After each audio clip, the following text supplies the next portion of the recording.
Բարև ձեզ, Հայաստանի ֆուտբոլի ներկայիս ճգնաժամը ակնհայտ է, ազգային հավաքականը չի ցուցադրում բավարար արդյունքներ, առաջնությունը զարգացած չէ եւ թիմի կազմը հաճախ համալրվում է օտարերկրյա քաղաքացիների ներգրավմամբ։ Այս իրավիճակը պահանջում է համակարգային մոտեցում ֆուտբոլի վերածննդի համար։ 1980-ականներին Բելգիայի ֆուտբոլը վերել կապեց, հասնելով աշխարհի առաջնությունում 4-րդ տեղի։ Այնուամենայնիվ հետագա տարիներին նկատվեց անկում։ Այս իրավիճակը վերլուծելուց հետո Բելգիան կենտրոնացավ մանկապատենական ֆուտբոլի զարգացման վրա, կառուցելով մարզադաշտեր, յուրաքանչյուր թաղամասում հիմնադրելով դպրոցներ եւ ակադեմիաներ։ Այս ներդրումների արդյունքում այսօր Բելգիայի հավաքականը կրկին բարձր մակարդակի վրա է եւ բազմաթիվ բելգիացի ֆուտբոլիստներ հանդես են գալիս առաջատար ակումբներում։ Հայաստանի համար առաջարկվող քայլերն են։ Մանկապատենական ֆուտբոլի զարգացում անհրաժեշտ է ստեղծել ֆուտբոլային դպրոցներ եւ ակադեմիաներ, ապահովել որակյալ մարզիչներով եւ համապատասխան ենթակառուցվածքներով։ Ենթակառուցվածքների բարելավում, կառուցել եւ վերանորոգել մարզադաշտեր եւ մարզահրապարակներ, ապահովելով երեխաների եւ երիտասարդների համար հասանելիություն ֆուտբոլին։ Մարզիչների եւ մասնագետների վերապատրաստում։ Կարևոր է ուղարկել մասնագետներին արտերկիր՝ Անգլիա, Նիդերլանդներ, Բելգիա, Իսպանիա, Իտալիա, Գերմանիա, Ֆրանսիա վերապատրաստման համար, որպեսզի նրանք վերադառնան նոր գիտելիքներով եւ մեթոդներով։ Ֆուտբոլային մշակույթի խթանում, ստեղծել պայմաններ, որպեսզի հայաստանյան թիմերը հանդես գան բարձր մակարդակով եւ երկրպագուները նախընտրեն տեղական թիմերին։ Մենք ում ասես երկրպագում ենք, բացի մեր հայկական թիմերից, ցավոք։ Մեկ շնչի հաշվարկով յուրաքանչյուր քաղաքացու վրա ընկնող ներդրումը կլինի մոտ 33 եվրո ընդհանուր ծրագրի համար։ Եթե այս ծրագիրը նախատեսված է իրականացնել 5 տարում, ապա տարեկան մեկ շնչին ընկնող ներդրումը կազմում է 7 եվրոից պակաս։ Մարզադաշտերի ու մարզահրապարակների բարելավում։ Օրինակ Անգլիայում փոքր համայնքային մարզադաշտերի կառուցման ծախսերը միջինում կազմեն 1-2 միլիոն եվրո, կախված չափերից եւ հարմարավետությունից։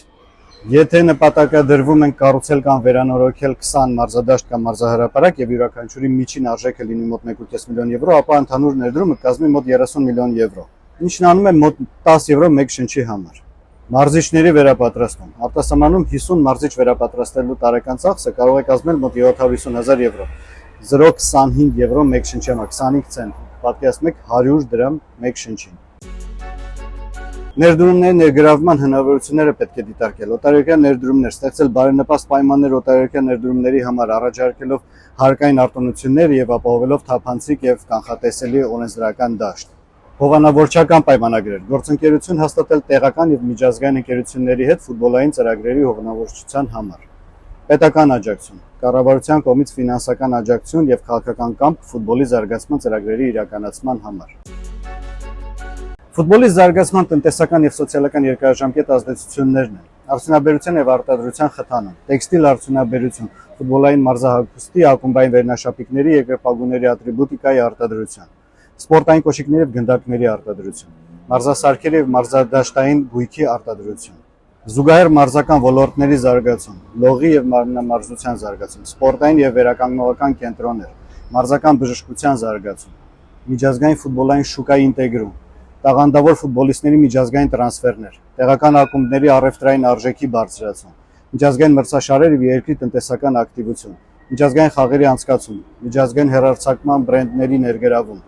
միջազգային մրցաշարերում հայկական ակումբների եւ ազգային հավաքականի մասնակցության համար UEFA-ի եւ FIFA-ի կողմից տրամադրվող պարգևավճարներ, զբոսաշրջության եւ ծառայությունների ոլորտի աճ, ֆուտբոլային զբոսաշրջության զարգացում, մարզական կրթական туриզմ։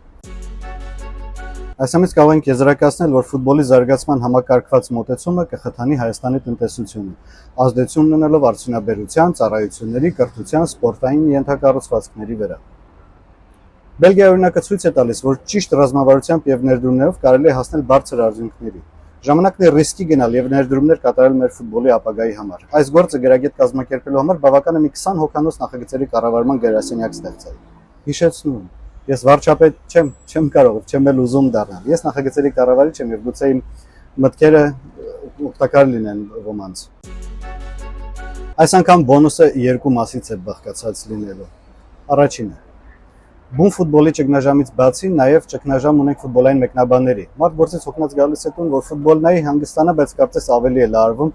Ներպես փոքր պետության համար վստահ արդյունավետ չէ, նպատակահարմար չէ հատուկ ամբիոններ, դպրոցներ ստեղծել մեկնաբանների, բայց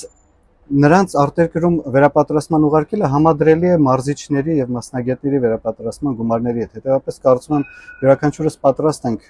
100 դրամ ծախսել, որպեսզի ունենանք բարձր որակավորմամբ մեկնաբաններ։ Երկրորդը, երբ ընկերս Կարենը ծանոթացրեց ինձ մեր լեգենդար Մարկոս Պիզելի հետ, ով էլ ինձ իր հայքի այս շապիկը